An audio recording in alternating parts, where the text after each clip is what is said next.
Fernando Paulsen y nuestros panelistas e invitados son una combinación clave por la 92.9 FM. La clave, me escucha.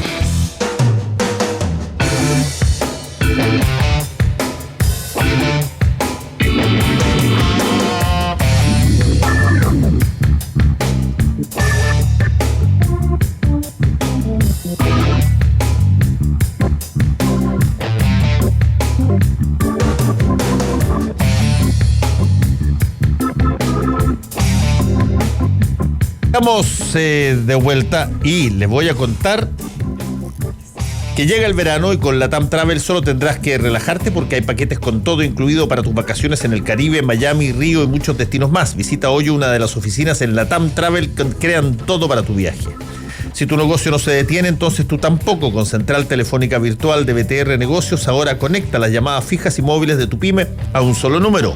BTR Negocios, vívelo hoy. Las vacaciones de verano se viven en Club Providencia. Consulta por el programa de verano y las clases de natación intensiva. Más información en www.clubprovidencia.cl. Te están esperando. Celebra esta Navidad en el 21 Lounge del Hotel Sheraton Santiago con una cena VIP exclusiva con buffet premium en un ambiente sofisticado y privado desde las alturas del piso 21. Cupos limitados, consultar por descuentos de preventa hasta el 30 de noviembre. Y para socios Star Club reservas más 56 22707 1111.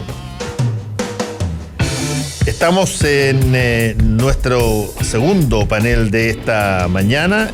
Estamos con la diputada Natalia Castillo de Renovación Democrática. ¿Cómo estás? Hola, muy buenos días. Está también con nosotros Sebastián Torrealba, diputado de Renovación Nacional, y Guillermo Ramírez, hace tiempo que no venía diputado de la UDI. ¿Cómo estás? Muy bien, buenos días. Buenos días.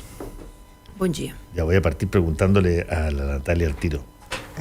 ¿Quedó mucho la cremita adentro de la faccioncita? Por estas votacioncitas y estos perdonacitos que se pidieron después. A ver, sí. Sí, voy a partir diciendo que sí, siendo bastante honesta, que un poco... Tú eres muy honesta, Natalia. Se movieron mucho las aguas internas en la interna, así que, bueno...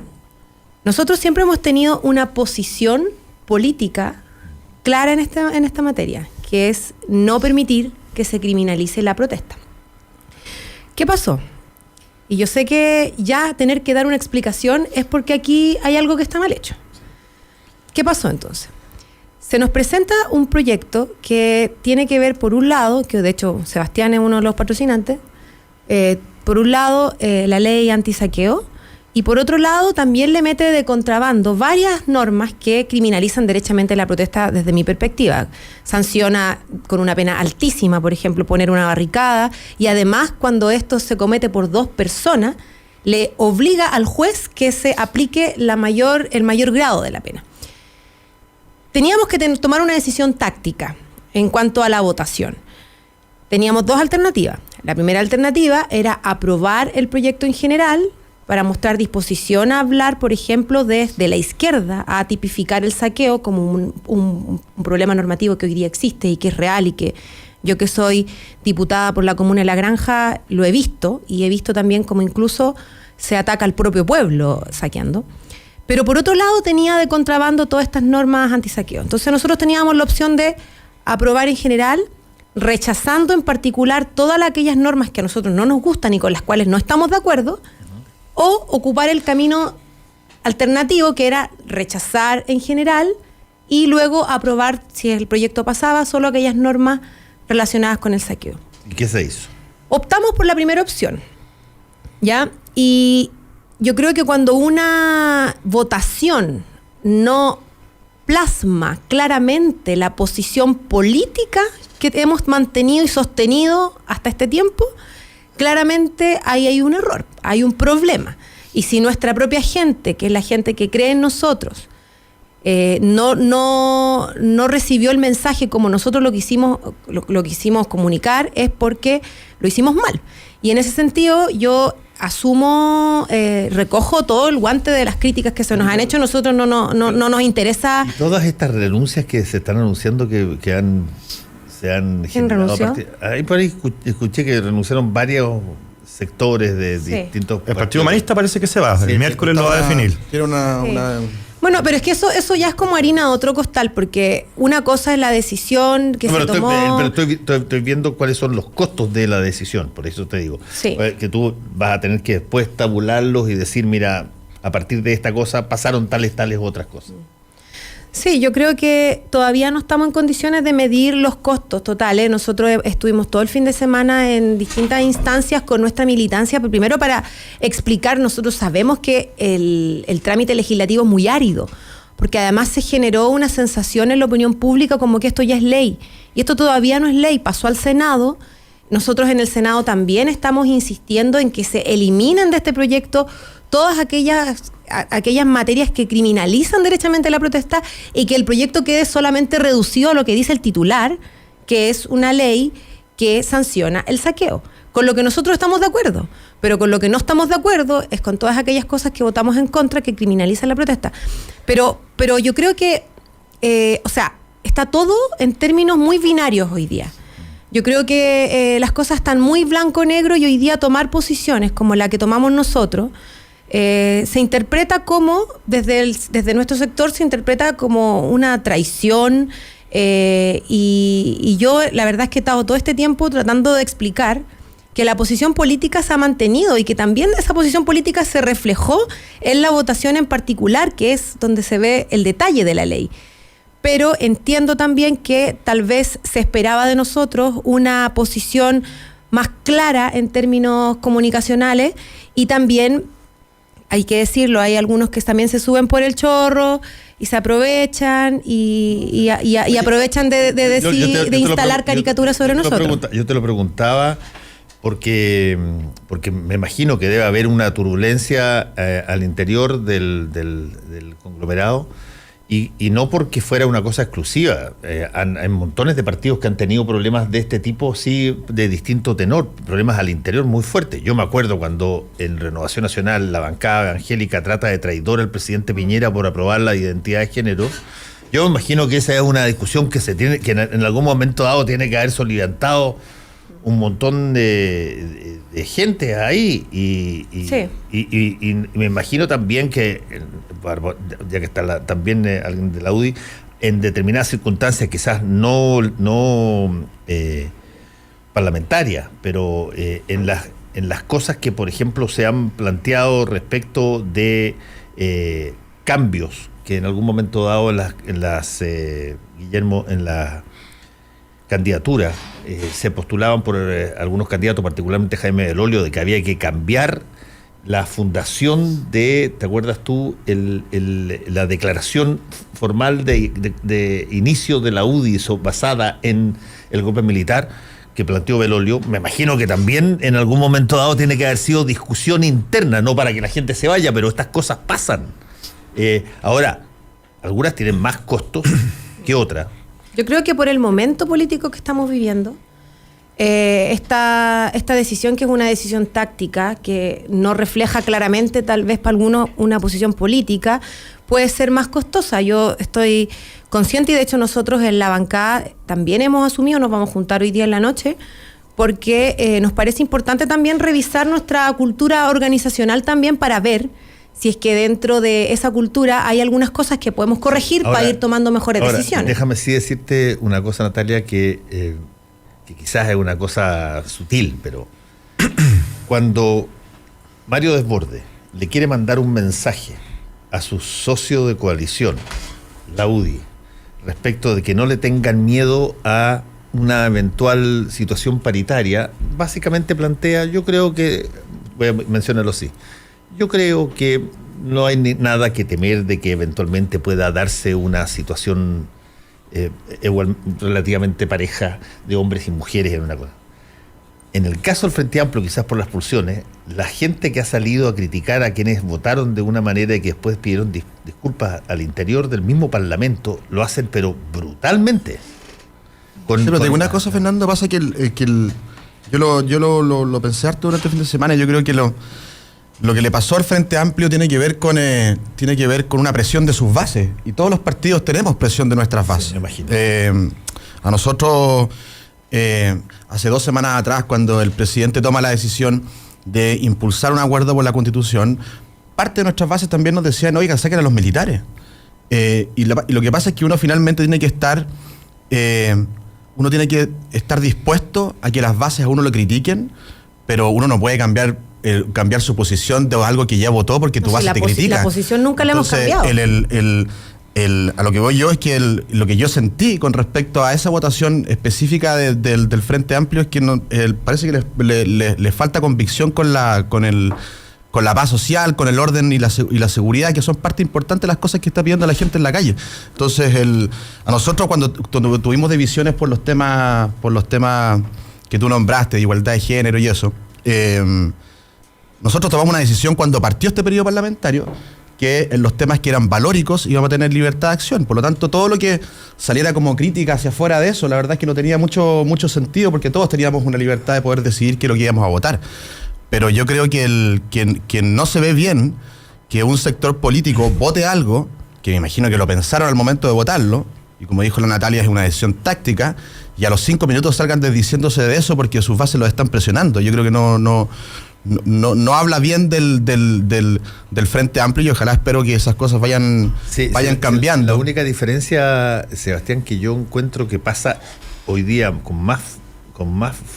es más fuertemente en el Frente Amplio que en otras coaliciones, es que antes de que salieran las bases, eso es lo que te digo, antes de que las bases salieran en Twitter, fueron parlamentarios del propio Frente Amplio que no estaban de desacuerdo como habían votado, que fueron los que criticaron. Sí, fueron parlamentarios los que asusaron las bases. No, pero sabían que venía una crítica interna dura. Eso no es tan así porque, claro, primero no era tan público, sí, pero ya sabíamos que había bastante descontento. Ahora, yo quiero ser súper clara, aquí no es que hayamos cambiado una posición política, la posición política ha sido siempre la misma. Lo que hicimos fue tomar una decisión táctica que no graficó claramente nuestra posición política, y lo que demuestra que no graficó claramente nuestra posición política es que nuestras mismas bases así lo resintieron. Y en ese sentido, nosotros creemos que la decisión que tomamos fue un error. Y por eso es que estamos y seguimos haciendo todas aquellas cosas que sean necesarias para poder revertir los efectos que tenga esta ley en el caso de ser aprobada. Que a todo esto, yo creo que hay como más, no sé si interés o preocupación de lo que pueda hacer el Frente Amplio, porque yo estoy segura, si es que hubiésemos votado en contra, hubiésemos tomado el otro camino táctico, probablemente hubiese sido una comunicación mucho más directa con nuestra gente y con quienes nos han apoyado desde el inicio, pero estoy segura que dentro de la opinión pública o los paneles de conversación se hubiese dicho que el Frente Amplio, que avala la violencia, y nos hubiesen intentado poner otra caricatura, porque finalmente hoy día somos un poco el jamón del sándwich, y lo que hagamos va a recibir críticas por todos lados. Pero creo yo que cuando se descuida a la gente que confía en uno, es más complejo. Sí, es mucho más complejo porque impide seguir creciendo si te quitan todo el apoyo. Guillermo. El Frente Amplio tuvo una votación extraordinaria en la última elección. Yo durante todo el 2018 y buena parte del 2019 siempre afirmé en público y en privado que si las elecciones fuesen este domingo, el Frente Amplio iba a sacar más parlamentarios que la ex nueva mayoría. Tenían parlamentarios preparados, tenían un discurso granítico, pero de a poco se empezó a ver cómo el Frente Amplio tiene varias almas a su interior y cómo al final esas almas se empezaban a tironear.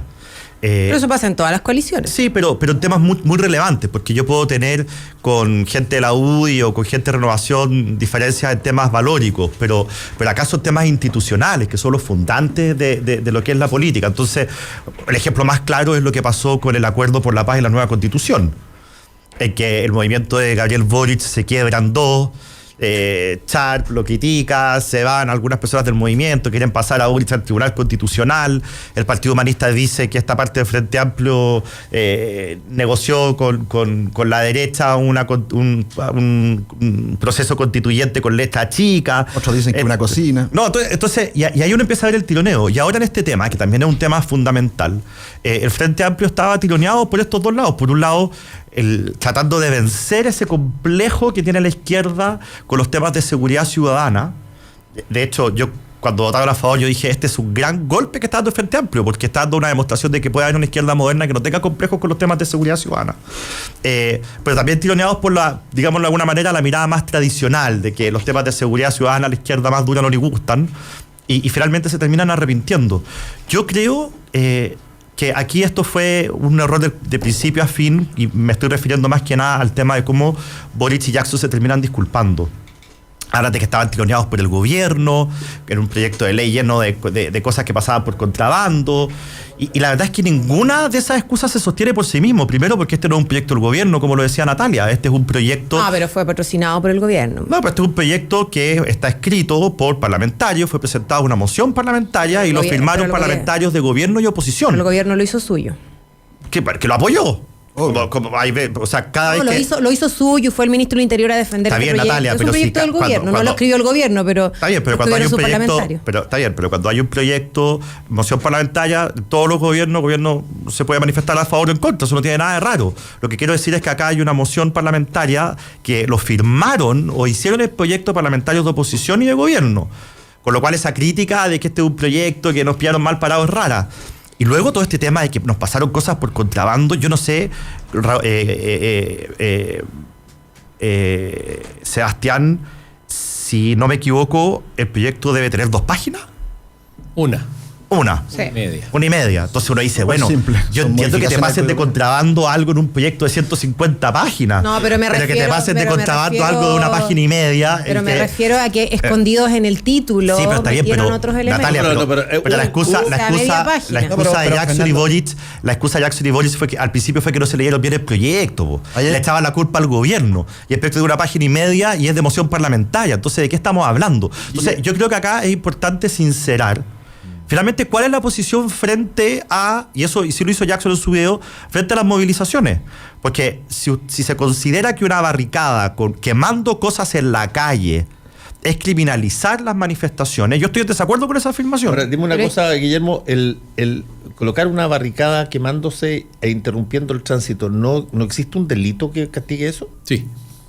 Jaime Muleta, es el delito de desórdenes públicos. Jaime Muleta que acaba de llegar. Es el delito que estábamos modificando. ¿Por qué necesitas tipificarlo como una cosa especial cuando existe un delito ya que puedes usar? Porque Sí. es un delito que no está en el Código Penal y queda tipificado específicamente. No, el delito está, yo digamos, bueno, yo voté, me abstuve, digamos, y voté en contra casi todos los artículos. Los venía escuchando, entre paréntesis, en la radio. Qué bueno, pido disculpas Jaime, por el atraso. Pero por favor. No quise votarlo a favor, digamos. Las regiones siempre se están... No, gracias, disculpen el atraso, no me gusta, pero yo me abstuve, como lo señalé, y creo que el proyecto es un muy mal proyecto. Yo le tengo mucha confianza en la Cámara, la Comisión de Constitución, Legislación y Justicia, donde hay buenos abogados y se revisan muy bien los proyectos que modifican el Código Penal. Incluso pedí en la sala que el proyecto vaya ante la Comisión de Constitución, porque venía de la Comisión de Seguridad Ciudadana, que no tiene el mismo enfoque y la misma estructura de preocupación por los códigos, lo voy a decir así, que la Comisión y la tradición que tiene, incluso desde el secretario, los ayudantes de la Comisión de Constitución. Este es un mal proyecto, un proyecto que tiene incluso visos de normas penales en blanco, que tiene una estructura de términos bastante débil. No me gustó desde el punto de vista formal. Yo soy abogado, ahora no soy experto en derecho penal, ya tanto tiempo en política he ido perdiendo mis habilidades, pero me pareció un muy mal proyecto.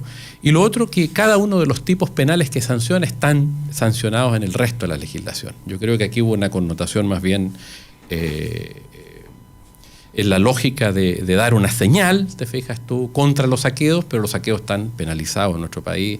Los robos, los saqueos, las bombas molotov, está todo el saqueo no como saqueo, Jaime. Robo, hurto. Como hurto en lugar no habitado que tiene penas bajísimas. Pero bueno, elevémosle las penas en algunas cosas. Si de eso el aspecto, básicamente. Pero cuando están los agravantes. Pero lo que cuando no está hay... tipificado en este país es el saqueo que hace la farmacia, que hacen los bancos, el saqueo que es... No, eso es lo que yo creo que también hay que... Cuando hay, Jaime, un grupo de personas que se aprovecha de una calamidad pública para saquear, ahí está, es un saqueo agravado y por lo tanto tiene que tener un castigo distinto.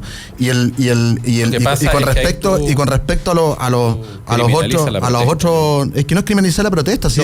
Es finalmente defender a las personas que quieren transitar libremente por una ciudad. Si hay una reunión pública, una barricada, ¿tú crees que pero no hablen al mismo tiempo porque no. Jaime, ¿tú crees que una barricada es legítima? cuando estás en una democracia que puede tener imperfecciones y que la podemos mejorar, pero ¿tú crees que una barricada realmente es legítima? Una barricada que se pone en la carretera y finalmente le quita el derecho a una persona a llegar a su trabajo, o le quita el derecho a un niño a llegar a su jardín infantil, o simplemente se pasa por el aro a las personas que tienen urgencia. ¿Eso es legítimo? Yo creo que no es legítimo, y yo creo que eso es un delito y tiene que estar castigado. Y por lo tanto yo creo que esta agenda de seguridad pero la interrupción forzosa tiene que del ser tránsito no tiene un artículo penal. Así como tú lo señalas, no. Pero sí se enmarca dentro del delito que decía Jaime. Como tenemos no tengo el texto. Muchos jueces garantistas, finalmente todas aquellas personas que se creen con el derecho de poder cortarle el libre tránsito a los chilenos simplemente pasan como cualquier cosa y por lo tanto no pagan nada. Pero ahí hay una cosa que sí creo yo conocer y que creo que está mal en lo como tú lo planteaste. Tú dijiste, hay muchos jueces garantistas. Sí, otro tema. Los jueces no son garantistas. Lo que es garantista es la legislación.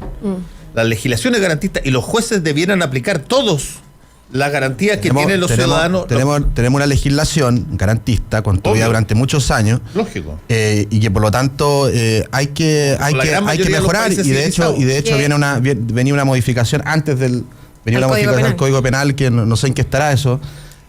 Tú deberías saber. Pero finalmente todos aquellos delitos o estos o cuando se quiere usar una manifestación para generar violencia, porque los que están manifestándose tienen el derecho a hacerlo y lo hacen de manera legítima, pero aquellos que usan esas manifestaciones para cortar libertad en el país, yo creo que tienen que ser sancionados. Y aquí yo creo que lo que hablábamos al principio con respecto a la decisión del Frente Amplio, yo creo que aquí el Frente Amplio tiene que dar una señal de convicción con respecto a cuál es su visión del orden público en Chile. Si es parte de las características de un movimiento político que tiene que dársela a conocer a los chilenos. Y hoy día esa cuestión está absolutamente... nadie sabe qué es lo que el Frente Amplio piensa con respecto al orden público. Y sería bueno que lo fueran clarificando. Sí. Déjame poner un ejemplo. Yo creo que el paradigma del Frente Amplio en materia de orden público es el alcalde Sharp, que en el fondo a rato se queja por el uso de la fuerza y en el fondo es muy activo en las redes sociales criticando en el fondo este tipo de medidas como estos proyectos de ley, pero en las mismas redes sociales, el mismo Twitter pide más carabineros y pide que el gobierno lo ayude a mantener el orden público en Valparaíso. Entonces el mismo no se pone de acuerdo consigo mismo. O sea, en el fondo, bueno, ¿qué quieres? ¿Quieres más carabineros que resguarden o no? Porque en el primer tuit tú lo criticas y luego pides más carabineros. Entonces, es un poco la lógica en la que se mueve el Frente Amplio y un poco confusa. Ahora, más allá del tema del Frente Amplio, yo creo que acá el tema de fondo es si vamos o no a tener en serio la discusión de qué tipo de manifestación es legítima y qué tipo de manifestación no es legítima. Porque está claro, acá Jaime lo decía, yo creo que esto es criminalizar las manifestaciones. Yo estoy de acuerdo en que las manifestaciones pueden traer dificultades, molestias, restricciones incluso a la vida normal de una ciudad. Eso es parte de la democracia. Pero ¿dónde dibujamos la línea? Entonces, cuando los camioneros hace 3 semanas atrás o 4 semanas atrás hicieron una manifestación en la Ruta 5 y en la Ruta 68 en que ellos, en vez de haber 2 pistas, dejaban una. Claro, se formaba un taco gigantesco, pero la gente podía pasar. A mí eso me parece legítimo, está bien. Tienen que, en el fondo, generar algún tipo de sensación de que se están manifestando. Pero cortar la carretera. Nosotros vimos videos de un viejito que le decía al encapuchado: mijito, tengo una hora que me dieron hace un año atrás y usted no me está dejando pasar y tengo que ir al hospital. Y el señor le decía: lo lamento mucho, tiene que darse una vuelta gigantesca por no sé dónde. Bueno, eso a mí me parece que no es legítimo. Entonces tenemos que tener la diferenciación. Yo creo que este proyecto es perfectible como todo, pero nos obliga a tener una conversación sobre cuáles son las maneras legítimas de manifestarse. Y creo que el Frente Amplio, de la manera en que votó, estaba teniendo esa discusión. Mire, vamos a votar en general el proyecto porque nos parece bien tener la discusión, pero vamos a votar en contra de norma en particular porque nos parece que aquí es excesivo. Pero tiran todo eso por la borda en el momento en que pide perdón y dicen: no, deberíamos haber votado todo en contra. O sea, en el fondo nosotros no estamos abiertos a conversar respecto de qué tipo de manifestación es legítima o no. Y creo que a nosotros nos falta esa discusión. Jaime, antes de la pausa. Dale. No, gracias. Mira, yo creo que esto es como... la derecha es muy propicia a buscar figuras penales para... fundamentalmente atacar problemas de orden social o de otro orden. Pasó con el Transantiago, no sé si fue la derecha o la Concertación, me da lo mismo en esto. Esa ley frente, o la nueva mayoría más bien, que sancionaba a las personas que no pagaban el pasaje con una sanción penal, persiguiendo, digamos, situaciones que si acaso se llevaran a la práctica, que tendrían que estar, mira, más o menos yo calculo que unos la mitad de los chilenos privados de libertad, porque saca la cuenta los que están en las barricadas, digamos, miles y miles y miles, los que se suben a las micros sin pagar el pasaje, lo que está mal, digamos. Pero no es lo mismo, Jaime, no hay miles de personas barricadas. Conductas. Entonces son miles, entonces tendrían que estar las cárceles abarrotadas. No es el problema, yo creo que ahí hay un problema de enfoque, pero es la tendencia natural que tiene la derecha de criminalizar las cosas y decir, mire, aquí pongamos el peso de la ley. Y los carabineros tampoco dan para más, digamos, le metemos más cosas, yo creo que... Pero no tiene la misma actitud la derecha para penalizar otras cosas. Y yo esto lo digo además con experiencia. No hubo caso en que los delitos de colusión fueran de acción penal pública, quedaron restringidos el delito, la sanción penal. Yo te firmo ese proyecto hoy día. Estoy 100% de acuerdo. Y es bien importante hacerlo. ¿Te fijáis? Muy importante hacerlo. Entre la derecha ¿Cuál proyecto y la nueva mayoría. ¿Cuál proyecto es tú? No, porque hoy día se sanciona con cárcel la colusión, Sí, 10 pero años. la denuncia tiene que venir del fiscal nacional económico, Si no me es de acción permites pública. terminar, el mismo caso tiene el CERVEL para los delitos electorales, que la acción la desata el CERVEL. ¿Quién nombra al CERVEL? Los partidos políticos, al Consejo del CERVEL. ¿Quién nombra al fiscal nacional económico? El gobierno de turno. ¿Quién nombra al director de Servicios de Impuestos Internos? Los otros que tienen la reserva de la iniciación de la acción sobre los servicios de impuestos internos, el gobierno de turno. Entonces ahí hay trampa. Entonces yo creo que tenemos que ser en ese sentido coherentes. Y si hoy día hay cierto incumplimiento, además cierta flexibilización, incluso la gente que compra cosas robadas, las ferias están llenas de coleros. Separo a los coleros de los feriantes, que son personas de trabajo y que se levantan todos los días del año, y la gente está comprando las cosas robadas porque no hay límite. Y me preguntan, hay que castigar a esa gente que está comprando. El problema es que no se castiga desde arriba. Es una sociedad que ha perdido los referentes también de cumplimiento de la ley, de austeridad, partiendo, yo diría, por lo más alto de este país. Pensemos los problemas que tuvo el propio presidente Piñera antes de ser presidente.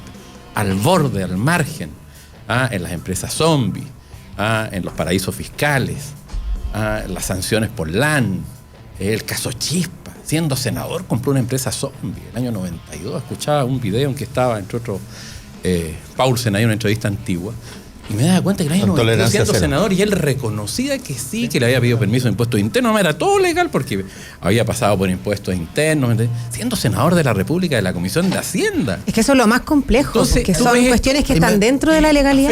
Oye, está muy entretenido, pero tengo que hacer una pausa y después volvemos con el panel. Volvemos con combinación clave. La clave me escucha. Un buen acompañante y el mejor ambiente. La mejor cena está en el CID de Sheraton Santiago. De lunes a sábado te esperamos con una nueva y exquisita carta. Y para los amantes del vino, cada mes con una viña con cepas diferentes a precios especiales para hacer de tu velada un momento inolvidable. Cena en el CID de Sheraton Santiago. Reservas al 222-33-5000 o en sheraton.com/Santiago. Asegura tu diversión jugando en equipo, descubriendo la naturaleza, chapoteando en la piscina, practicando bowling con amigos y convirtiéndonos en artistas. Además podrás experimentar la magia de la ciencia. Ven a ser amigos, cantar, reír, competir, cocinar y mucho más. Todos son bienvenidos. Más información e inscripciones, clubprovidencia.cl. Club Providencia, encontrándonos en familia. Estamos hablando con Jorge Garcés, don Jorge, Jorge yo, al menos la última por mi parte, le voy a hacer una pregunta bien amarilla, con el color insigne de este programa. Habló de que marchó la gente de la U con la gente de Colo Colo. Sí. La gente de Fernández Vial con la gente de Deportes Concepción. Así es. ¿Podríamos ver marchar a Jorge Garcés con Rubén Selman? Mira, No. ¿Imposible? No, no. Pero en pro de la paz, Jorge. ¿Pero la paz? No, es que en la vida uno está bien. Hay gente que está bien con Dios y con el diablo. Yo estoy solo bien con Dios. Soy el gran Roca Balbuena, querido y odiado por muchos. Escuchémonos, amables amarillos, en ¿Qué es qué? De lunes a viernes desde las 16:30 horas. La clave me escucha. Fernando Paulsen y nuestros panelistas e invitados son una combinación clave por la 92.9 FM. La clave me escucha.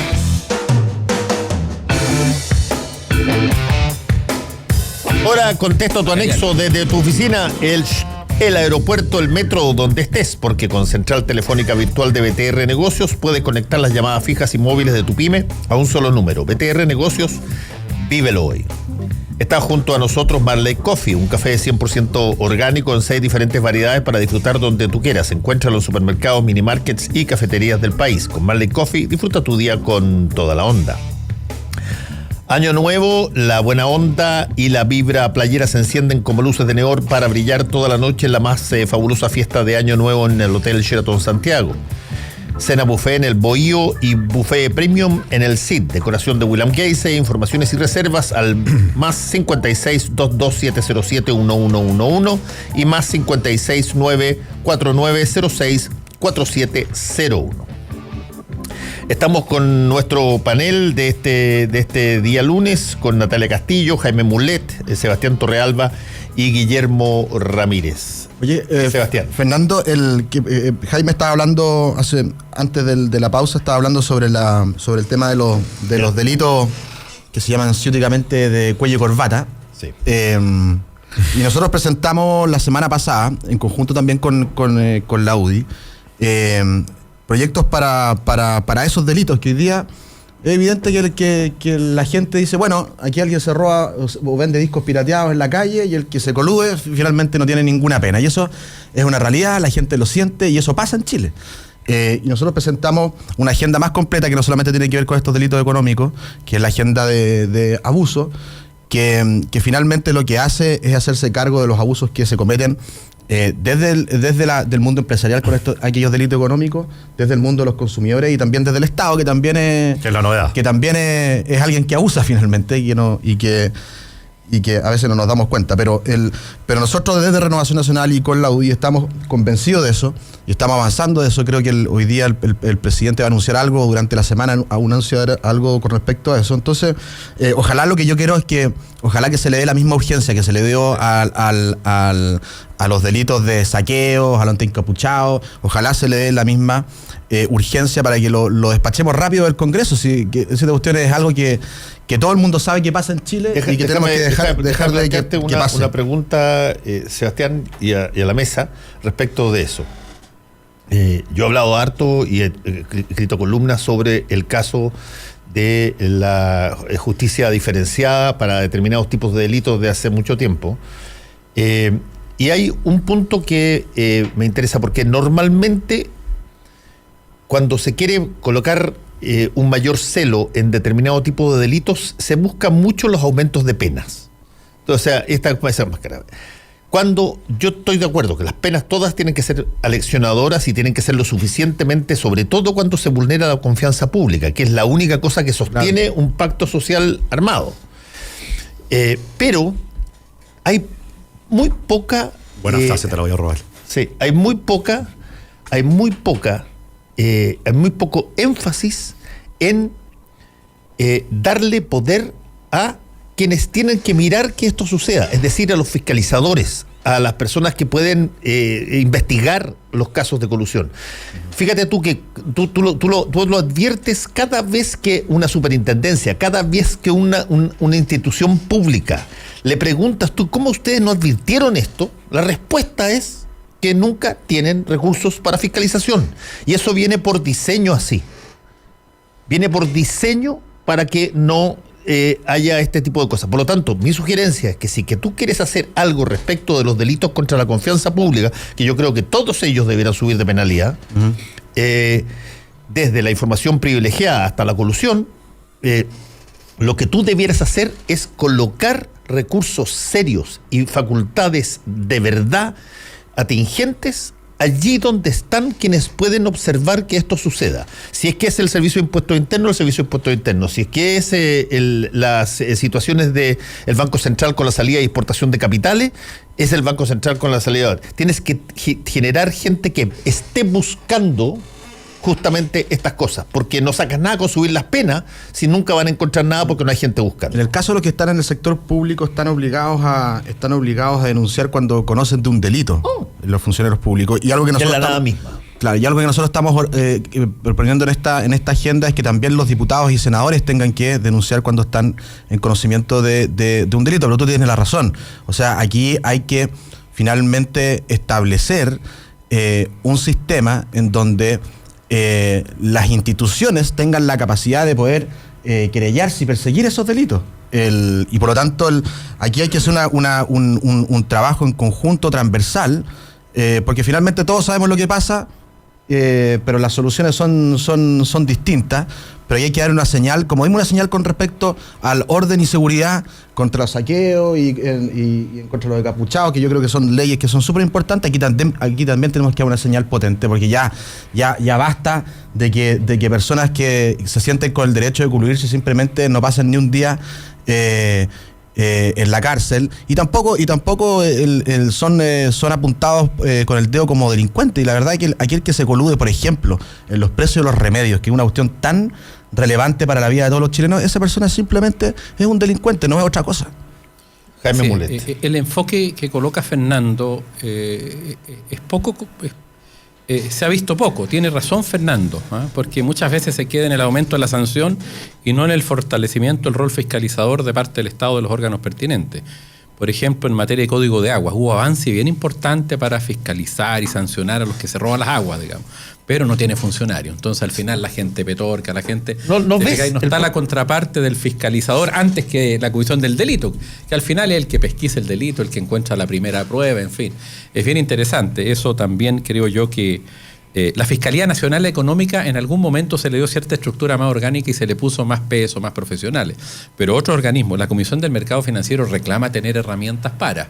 Me lo ha dicho los propios intendentes y el propio presidente. Por eso te digo, Jaime, hay dos maneras de que tú, de alguna manera, generes impunidad. Una es que tengas baja pena para el delito, y la segunda es que no haya nadie viendo si hay delito. No hay que tener miedo a los amigos Voy a marcar un matiz. A los amigos de derecha, no hay que tener miedo en fortalecer el Estado, porque yo creo que esta crisis, yo sigo viéndola como una gran oportunidad, y yo creo que si nos ponemos de acuerdo, por ejemplo, en el tema de una buena agenda antiabuso, pero sin trampa. La vez pasada en el gobierno de Bachelet metieron las trampas que la que hablábamos recién. O sea, que las acciones penales quedaban circunscritas en órganos que tenían de alguna manera definición de orden político y no en el Ministerio Público, ¿te fijas? Entonces yo creo que hay una buena oportunidad hoy día de avanzar con fuerza en una agenda antiabusos cotota. Por ejemplo, la propuesta que hicieron estos tres organismos, que yo los llevaría y deberían ser asesores tanto del gobierno como nuestro. El Observatorio de Gasto Fiscal, que tiene las propuestas ahí de la Janet von Bolderdorf. Es muy difícil pronunciar ese nombre. Claro, para los chilenos. Chile Transparente, ese es más fácil, ¿cierto? Y Espacio Público, que hay una directora ejecutiva dedicada a esta área, que entiendo que hoy día entregaban una propuesta que salió pública hace algunos días atrás. Y hay 3 o 4 cosas que me llamaron la atención bien interesantes. Por ejemplo, que se sepa los verdaderos dueños de las empresas, que se transparenten todo este sistema de hacer empresas cascadas, que al final tú no sabes. Me gustó mucho como cosa nueva, además de las tradicionales. En segundo lugar, que se sepa muy bien quiénes se benefician de las exenciones fiscales de impuestos o de las rebajas o una serie de beneficios que hay que son excepcionales y que son millones y millones de dólares que obtienen generalmente grandes empresas, o de los subsidios, te fijas tú, que se establezca eso. Además de las ya tradicionales de mayores grados de transparencia, que el Congreso tenga mayor regulación respecto de los conflictos de interés. Y bueno, tiene una serie de materias. Bueno. Yo creo que es el gobierno, y aquí nos podemos poner de acuerdo. Yo creo que hay voluntad efectiva en parte importante de la derecha.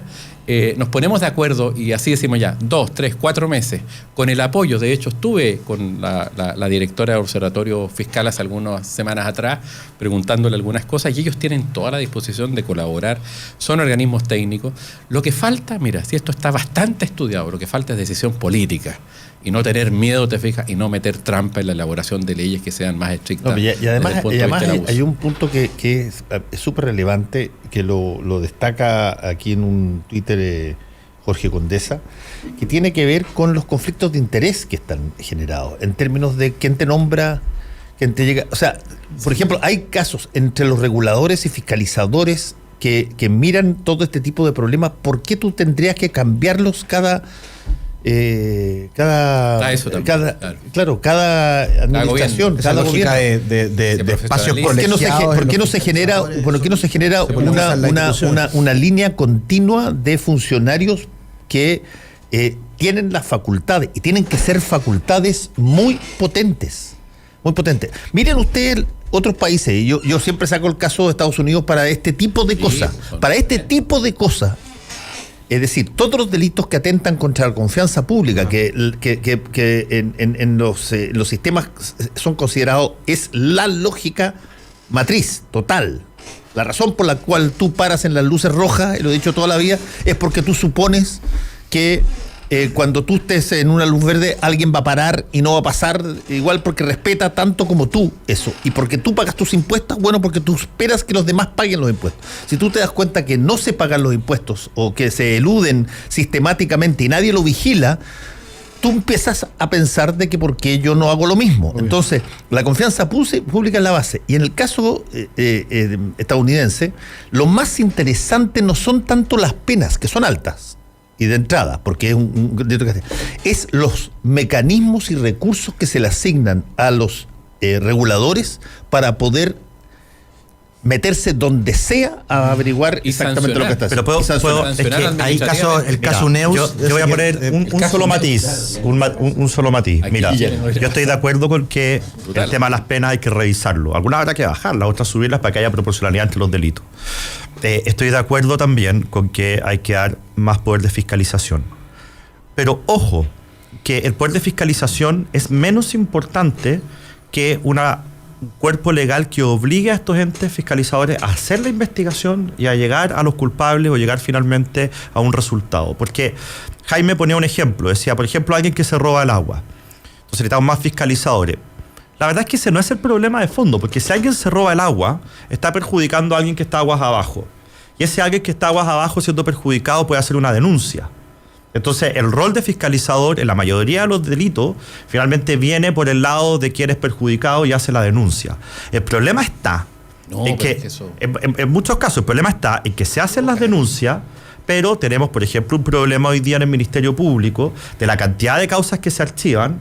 Entonces, que tú haces la denuncia y después de un año te llega una carta y te dice, mire, como no hay nuevos antecedentes, hemos archivado la causa. Caso cerrado. El caso cerrado. Bono ganado. Entonces uno dice, bueno, pero, momento, ¿hicieron alguna gestión para tener nuevos antecedentes?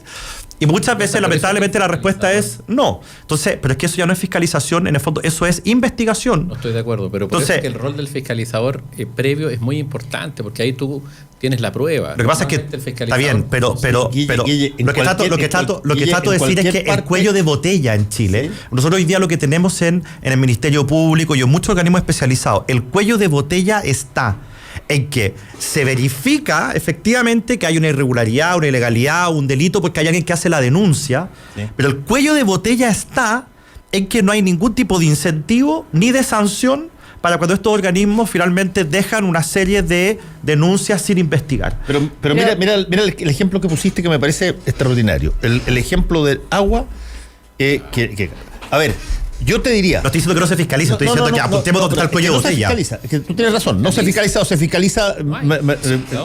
Pero mira tú, por definición, Guille, tú lo acabas de decir en una forma pero prístina, por definición, el agua corre de arriba abajo. Es decir, ¿por qué tú no te necesitarías esperar siquiera que alguien te dijera esa situación irregular que se está pasando cuando tú sabes que se puede potencialmente dar? ¿Por qué no vigilas que eso esté funcionando bien?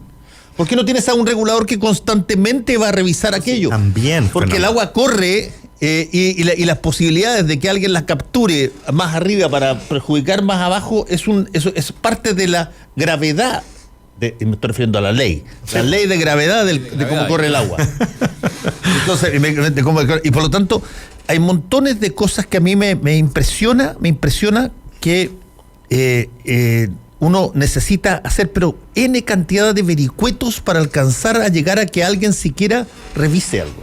Está bien. El Estado ayuda en la simetría. Bueno, claro. está bien, pero habiendo denuncias, pero hoy día yo veo un problema muy grande en que no está la legislación necesaria, ni los incentivos, ni las sanciones para que se investigue. Y eso yo creo que es fundamental porque finalmente la fiscalización está muy vinculada a que en el fondo efectivamente se fiscalice y se encuentren situaciones irregulares. Eso está muy bien, hay que hacerlo.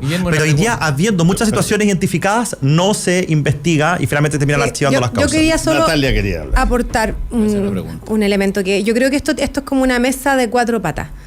Porque por un lado hay que mejorar todas aquellas normas que permiten las puertas giratorias, que yo creo que eso ya es caldo de cultivo para generar situaciones de corruptela. O sea, personas que están en el sector público, que después se van al sector privado y después vuelven al sector público, eso ya es un caldo de cultivo, como lo que ha pasado incluso con algunos ministros, como el ministro Mañalich, que de ser de ministro de Salud, después fue a la Clínica Las Condes y después volvió a ser ministro de Salud, entonces generan normas evidentemente a su medida. Eso por un lado. Por otro lado también fortalecer, como decía Fernando, la fiscalización, pero para poder fiscalizar también tenemos que tener leyes acordes que permitan fiscalizar con facultades a los fiscalizadores y también con formación permanente dentro del Servicio de Impuesto Interno. Por otro lado, también las facultades de investigación en la Fiscalía. También requiere alguna reforma en términos procesales penales para poder darle facultades efectivas a los fiscales para que puedan revisar, por ejemplo, poder solicitar la apertura de las cuentas y otras medidas de esa materia. Y por otro lado, y yo creo que ya es como lo último, tiene que ver con las penas. Porque eso es una vez que ya el delito ya se ha consumado. Donde no hemos trabajado suficiente es en eliminar todos aquellos espacios que permite la legislación para que se puedan cometer situaciones que son delitos derechamente u otras que no son delitos, como por ejemplo todo este sistema de elusión tributaria a propósito de sacar capitales extranjeros a paraísos fiscales, que hoy día se permite, la legislación lo permite, y con un buen abogado, un buen planificador tributario, como se le llama, se puede, digamos, dentro de la legalidad, generar conductas que hoy día desde la perspectiva de la moral son ilícitas, pero desde la perspectiva legal son perfectamente lícitas. Y hoy día yo creo que también nosotros tenemos que actualizar la legislación para subir los estándares también de probidad y de transparencia y no permitir conductas que hasta hoy son toleradas. Fíjate que a propósito del enfoque que Pues Sebastián Torralba. Preguntar la opinión a Guillermo, pero ya no está. Sí, tenía que a propósito de hay que aumentar también, y ahí la derecha hay un enfoque que le cuesta mucho, aumentar la capacidad del Estado, de la administración de multar. Pasó con la ley del CERNAC y el Tribunal Constitucional, más que la derecha, ahí fue el Tribunal Constitucional, porque la derecha aprobó en buena parte esa ley del CERNAC que después se trasquiló en el Tribunal Constitucional. Eso es polibueno, polimalo. En donde el Estado tiene que tener desde la administración la facultad de multar cuando los hechos son evidentes, como un parte del tránsito o un parte del inspector del trabajo. Cuando es evidente y te pillan y sacan la foto y estás robando agua, por ejemplo, debiera la Dirección General de Agua sacar una multa. Y la persona, si no está conforme, recurrir, te fijas, a la justicia, en fin. Falta también esa capacidad sancionatoria del Estado, que no necesariamente siempre se tiene que recurrir a los tribunales de justicia. Es cierto que eso en general hay gente que no le gusta, pero yo creo que es muy importante. En Estados Unidos son los órganos los que aplican sanciones severas, muchas veces, y severísimas en materia de regulación de mercado, como recordaba recién Fernando. Y normalmente terminan las empresas pagando porque está absolutamente con las... Si el órgano fiscalizador tiene los elementos para precisamente fiscalizar, te tiene que mostrar los elementos de hecho, digamos, terminas en el fondo en situaciones objetivas de de incumplimiento de norma, entonces tú ahí ahorras también tiempo y no tienes que meter a la judicatura, sino que, y generalmente la gente termina pagando como un parte al tránsito. Creo que ahí hay que fortalecer también el Estado desde ese punto de vista. Y yo creo, Jaime, de que independiente de cuáles son las visiones que tengamos con respecto a cómo ir solucionando este tema de los abusos, que yo probablemente creo que vamos a encontrar bastante transversalidad en esa agenda, hay que darle mucha urgencia, porque parte de la... Si tú ves en el fondo las encuestas con respecto a qué es lo que iba pasando en la calle, no hay ninguna demanda que sea la que se lleva el 80-20 del fondo. sino que es bastante transversal, un porcentaje de las pensiones, otro porcentaje de la farmacia, otro porcentaje de los políticos. Pero lo que representa a esta movilización social tiene que ver con los abusos. Y por lo tanto, todos aquellos espacios donde hay abuso, yo creo que hay que legislarlo súper urgente. Y aquí yo no tengo ningún empacho de decirlo, y si el Estado tiene que fiscalizar más, bueno, que fiscalice más, no tengo ningún problema. Mientras lo haga de manera eficiente y transparente, ni un problema. Pero yo creo que es una agenda que hay que hacerla muy rápido, porque no puede ser de que finalmente hoy día un ex dirigente del fútbol se haya denunciado por segunda vez. Por ejemplo. O sea, ya encostumar la cuestión. Entonces aquí hay que poner urgencia a esa agenda porque además la gente no es tonta y sabe perfectamente que hay sectores dentro de la empresa y dentro del sector político del Estado que abusan constantemente. Pero el costo de denunciar eso desde el punto de vista del ciudadano es súper elevado. Por eso nosotros presentamos en esta agenda antiabuso la figura del defensor ciudadano para que acompañara a los ciudadanos en aquellas denuncias que tienen que hacerse en contra del Estado, por ejemplo. Ahora el punto porque cuando un hospital... ¿Defensor ciudadano bajo qué organismo estaría? No, es una institución nueva. Sí. Es un ombudsman que la verdad que venía pensando en esto hace como 20 años atrás, porque hice mi tesis en la universidad con respecto al ombudsman. Claro. Ya algo que funciona en muchos países escandinavos, que nos encanta mirar a nosotros, funciona también en Colombia, es una institución súper respetada. Porque nos encanta mirar, pero no copiamos nada de ello. Pero vamos copiando. El defensor del pueblo, que se llama en Colombia, tiene...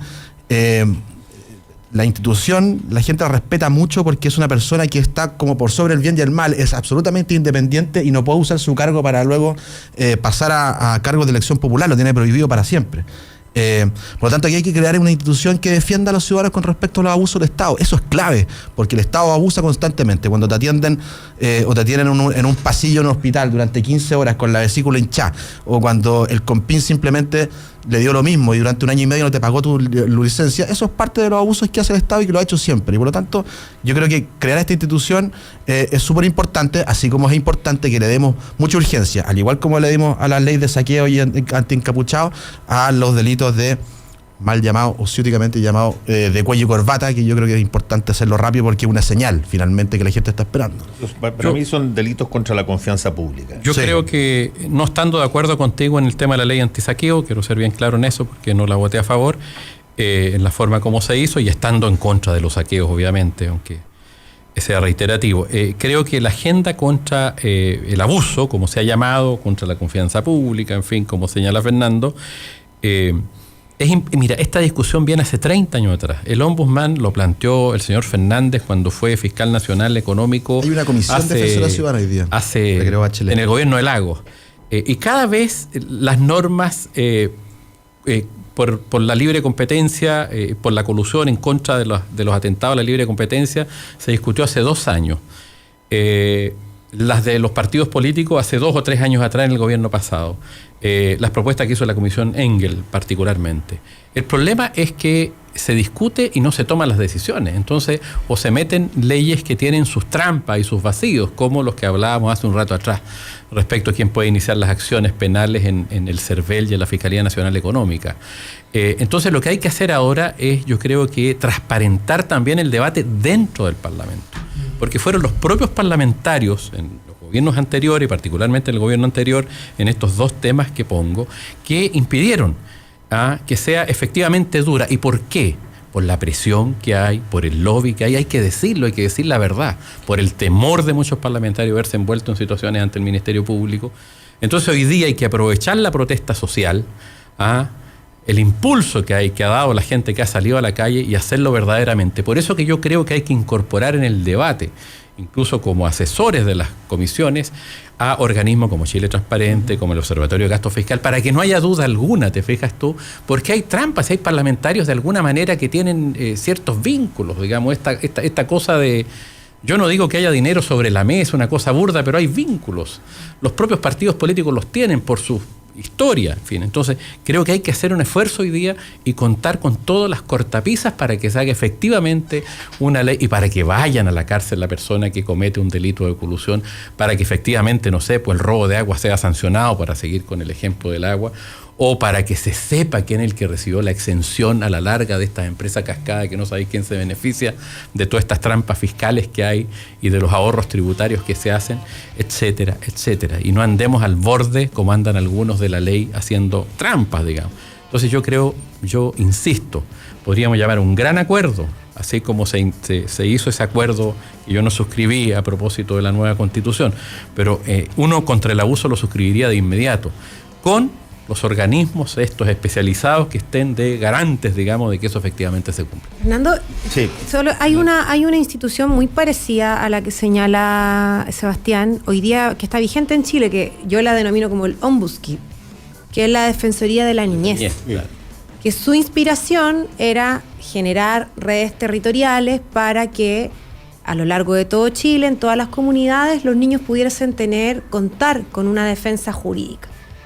Pero eso, justamente por parte del mismo sector que representa a Sebastián, se ha impedido. O sea, se le han quitado los recursos, no se le han dado, más que quitarle los recursos, no se le han dado los suficientes recursos para nutrir de redes territoriales con defensorías regionales a lo largo de todo el país, para que los niños puedan tener efectivamente esa defensa jurídica oportuna y a tiempo. Entonces, yo creo que está bien, o sea, podemos pensar en generar figuras como el defensor del pueblo, el defensor ciudadano, el ombudsman o como queramos llamarle, pero tampoco podemos pensar en seguir generando instituciones que van a tener facultades y recursos tan limitados que al final su labor se va a ver reducida a una cosa meramente testimonial. Y en ese sentido yo también adhiero a lo que dice Jaime, en el sentido de que ojo también con que cuando propongamos estas cosas, si es que realmente existe la voluntad política de darle autonomía a estos organismos, porque lo que yo he visto por parte de la derecha chilena es que más bien le incomoda el rol de los organismos autónomos, le incomoda el rol de la defensora de la niñez, le incomoda también el rol que, por ejemplo, ha cumplido el Instituto Nacional de Derechos Humanos. Entonces, si van a dar una propuesta de ese tipo, que a mí me parece bueno que lo comencemos a discutir, que sea con total honestidad y al tiro sacando toda la carne a la parrilla. Digo. Son las 10:31. Muchas gracias, Sebastián. Muchas gracias, Natalia. Muchas gracias, Jaime. Volvemos en un ratito. Muchas gracias a ustedes. Volvemos con combinación clave. La clave me escucha.